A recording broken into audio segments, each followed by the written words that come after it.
All right, Pro Football Focus predictions for each quarterback.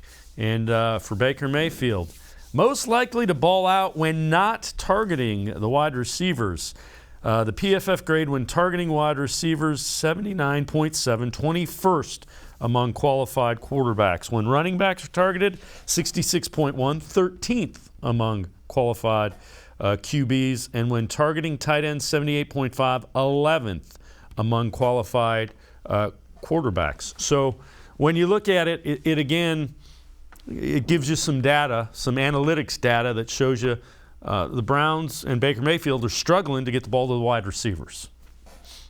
They really are. And I think part of that is the fact that Jarvis Landry missed 4 games with a knee injury, and he's trying to shake off the rust and come back and be who he was. And he's still fighting through that a little bit and struggling with that. And they're trying to make the adjustment of life after Odell Beckham Jr. I mean, he was on the field for pretty much every snap, and you have to find a way to replace that. And one of the ways they were trying to do that was with a little bit more of Anthony Schwartz. Well, Anthony Schwartz has demonstrated he might not really be ready for a bunch of duty, and now he has a concussion. So he's in the concussion protocol, and they're going to try to be figuring out, who they're going to have on the field and when. The other thing is, at the beginning of the year, we talked about how deep the wide receiver room looked.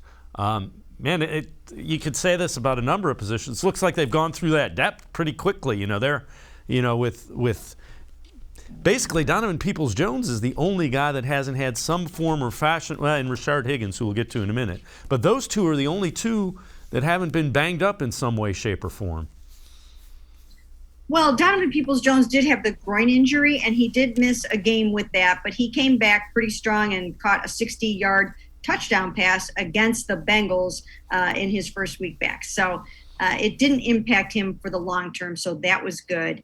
But you're right. It just hasn't been what anybody expected from the receiving corps. And I have to wonder, you don't really exactly know when it's time to, turn it over and move to younger guys. But perhaps in the final analysis of this 2021 season, they will come to the conclusion that, maybe they let it go 1 year too long with Jarvis and Odell, and that they should have possibly gone a little younger a little bit sooner than they did. But nobody would ever think that Jarvis was ready to not be who he is. And I think it's the knee injury and that he will rebound a little bit down the stretch.